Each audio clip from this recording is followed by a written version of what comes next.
Salut la team, comment ça va? Moi je suis Clément d'Objectif Gris pour ceux qui ne me connaîtraient pas encore. Et aujourd'hui je voulais vous poser une petite question et vous parler de l'adhérence des pneumatiques et de l'équilibre avant-arrière, sur virage, sous virage et de ma voiture en général.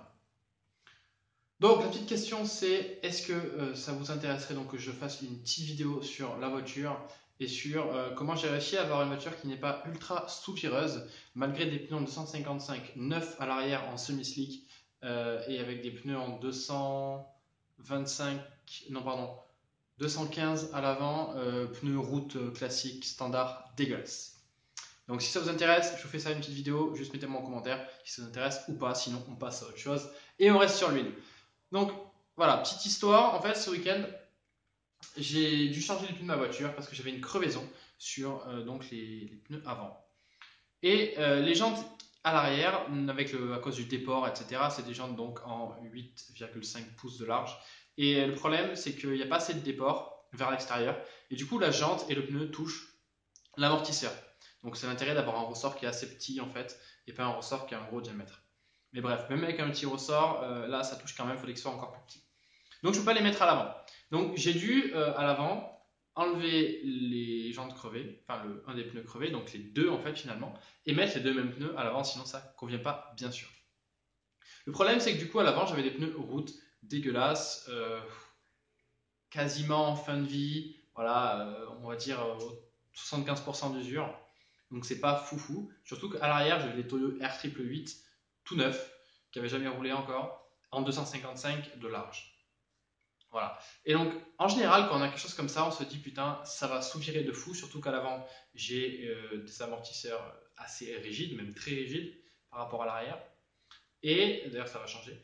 Et en plus, à l'avant, j'ai une barre anti-roulis encore plus rigide qu'à l'arrière. C'est fait exprès, c'est pour la voiture qui est un peu sous-vireuse parce qu'en propulsion, dès qu'on accélère, ça survire. Donc, on règle un peu sous-vireux. Et si vous voulez, si on n'accélère pas, ben, ça ne tourne pas. Mais quand l'intérêt, c'est justement qu'on puisse accélérer. En fait, on accélère tout le temps, du coup. C'est ça l'avantage. Et donc voilà, là j'ai eu un gros souci, c'est que je me suis dit putain ça a sous-viré, qu'est-ce que je peux faire du coup pour ne pas avoir un sous-virage horrible, parce que normalement je suis censé avoir du 225 à l'avant, pareil en semi-slick en Toyo R888 ou Nankang R1, quelque chose comme ça. Voilà pour les histoires de infos de pneus. Je vous laisse du coup aller sur le lien, il y a un lien dans la description pour PDF, un guide d'entretien et fiabilité totalement gratuit, où je vous parle des pneus, etc. à utiliser, entre autres, parce qu'il y a aussi de l'huile moteur, des plaquettes, bon bref, il y a plein de trucs, ne vous inquiétez pas, j'ai plein de contenu pour vous. Et donc, je me suis dit, voilà, à l'arrière, j'ai mis 2 barres de pression à froid pour que ça monte pas trop en température une fois que ça chauffe, parce qu'en plus en propulsion, ça glissouille pas mal, et le problème du coup, c'est que ça monte assez vite en pression à cause de la température ou grâce à la température, c'est vous qui voyez. Du coup, à l'avant, qu'est-ce que j'ai fait? J'ai mis à 3 barres, boum, badaboum. Là, aïe, ça fait mal. Alors, l'intérêt de mettre à 3 barres, c'est que le pneu avant chauffe beaucoup plus vite, avec en plus un peu d'ouverture, légèrement d'ouverture sur le train avant, et beaucoup de carrossage. Là, le pneu intérieur, enfin l'intérieur du pneu chauffe extrêmement vite. Ça use aussi vite, donc quand je vous ai dit les pneus, j'y tenais pas vraiment. Et l'intérêt, c'est que ça grippe de malade. Et du coup, j'avais une voiture qui était carrément équilibrée en fait. Elle n'était pas si sous-vireuse que ça. Elle était même, ouais, franchement équilibrée. Bien sûr, elle avait une tendance sous-vireuse. Heureusement, il y avait une voiture qui survire déjà avec des pneus comme ça, c'est qu'il y a un problème de châssis. Et ensuite, ça serait vraiment pas plaisant à conduire. Et on ne pourrait pas accélérer, on ne pourrait jamais accélérer à part en ligne droite. C'est assez chiant. Du coup, voilà, j'ai augmenté la pression à l'avant pour pouvoir augmenter la température.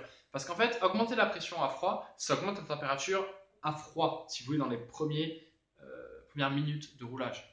Il y a un problème, c'est qu'au bout d'un moment, ça chauffe trop et ça surchauffe en fait.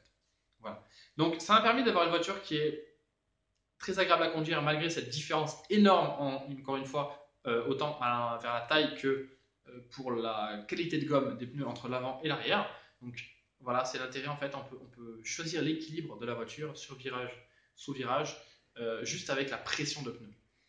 Et donc j'ai pu avoir une voiture normale, agréable à conduire, malgré ce déséquilibre énorme. Bien sûr, après, j'ai dû réduire un petit peu la pression parce qu'elle augmente vite. Hein, on a 3 barres. Et ensuite, derrière, ça monte à 3, 5, 4 barres. Donc, on réduit, on redescend en fait vers 3 barres par là, 3 barres 2 à chaud.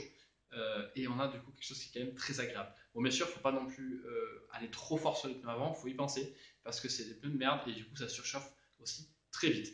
Bon, l'avantage c'est que ça refroidit aussi très vite parce que voilà, c'est la gomme, dès qu'elle surchauffe, elle se barre et puis après il y a de la gomme dure qui est pourrie. Et le problème des pneus route, c'est qu'il faut vraiment les faire chauffer pour que ça adhère au sol. Voilà. Là où des pneus semi-slick à froid vont adhérer beaucoup mieux que des pneus route. Ok. Bon, froid, c'est pas non plus 0 degré, mais on se comprend. Voilà, prenez le premier rond-point que vous prenez avec des pneus route, ça n'adhère pas du tout. Sauf des bons pneus route à la limite que vous payez un bras, mais ça reste pas top. Donc voilà. Par contre, bien sûr, une fois qu'on a chauffé les pneus slick, là, c'est 15 fois mieux. Si vous voulez, il y a une différence. Voilà, faut pas confondre ces choses-là. Un pneu slick va y avoir une différence énorme entre froid et chaud. Un pneu route va pas y avoir une différence si énorme. Mais à froid, en général, le pneu slick adhère quand même mieux qu'un pneu route, sauf si on surgonfle le pneu route, entre guillemets, parce que je trouve pas que 3 bars pour un pneu route avec une carcasse super souple ce soit surgonflé, parce que ça permet de renforcer la carcasse, justement à rigidifier. Et voilà, du coup, ça permet d'avoir une température qui est plus élevée, donc un grip relatif qui est plus adéquat entre l'avant et l'arrière. Voilà. Tout ça, je le dis bien sûr en coaching avec les personnes que je coach. Euh, donc, si ça vous intéresse, pareil, de coaching, vous m'envoyez un message sur la page Facebook ou même mon commentaire là. Si vous le désirez, il n'y a pas de souci. Donc voilà, une petite vidéo là-dessus, peut-être plus pratique, plus du moins avec la voiture à côté, avec des exemples. Je peux me faire un petit slalom avec des cônes, parce que oui, j'ai des cônes chez moi.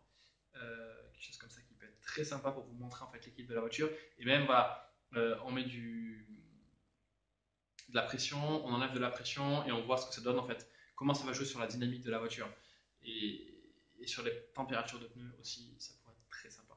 Voilà, donc si ça vous plaît, n'hésitez pas à mettre un petit commentaire en bas de la vidéo. Et puis voilà, n'hésitez pas, il y a le Black Friday qui arrive euh, très bientôt. Bon, c'est à la fin du mois. Je trouve que c'est dans pas longtemps quand même. Donc restez connectés, il y a des choses très surprenantes qui peuvent se passer pendant ce mois de novembre et surtout à la fin de ce mois de novembre en Black Friday. C'est vraiment le moment de rouler, c'est vraiment le moment de se faire plaisir. Et puis voilà, j'espère du coup que la vidéo vous a plu. N'hésitez pas à liker et à vous abonner à cette vidéo. Encore une fois, si vous voulez des aides, de l'aide pour entretenir et fiabiliser votre véhicule dans le but ou pas d'une future prépa, parce que oui, la première étape de la prépa, c'est d'entretenir et fiabiliser son véhicule. Vous pouvez donc télécharger le kit entretien et fiabilité. Le lien est dans la description. Vous mettez votre email, je vous envoie ça par email sur votre mail. Hein. Regardez dans les messages indésirables, des fois ça atterrit là, je ne sais pas pourquoi. J'en suis désolé.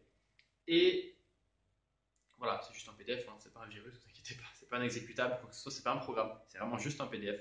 Vous pouvez même l'ouvrir sur votre boîte mail, pas besoin de le télécharger. Et voilà, vous lisez ce truc-là, c'est assez rapide à lire. Et je donne vraiment toutes les infos essentielles qu'on me demande tout le temps. Et qu'au bout d'un moment, je me dis, au lieu de répéter tout le temps, tout pareil, tout, je condense tout ça. Comme ça, si la personne veut simplement avoir des infos sur l'huile moteur, et bien elle a aussi les pneus, les freins, les plaquettes, disques, le liquide de frein, etc., etc. Et pareil, si elle veut juste des plaquettes de frein, elle a aussi les pneus, l'huile, moteur, etc. Voilà, j'espère que ça vous a plu. Du coup, moi je vous dis à la prochaine. Si vous avez des suggestions de vidéos, n'hésitez pas. Je suis très ouvert. D'ailleurs, j'en cherche en ce moment. Voilà, tout simplement. À la prochaine. Roulez bien. Salut.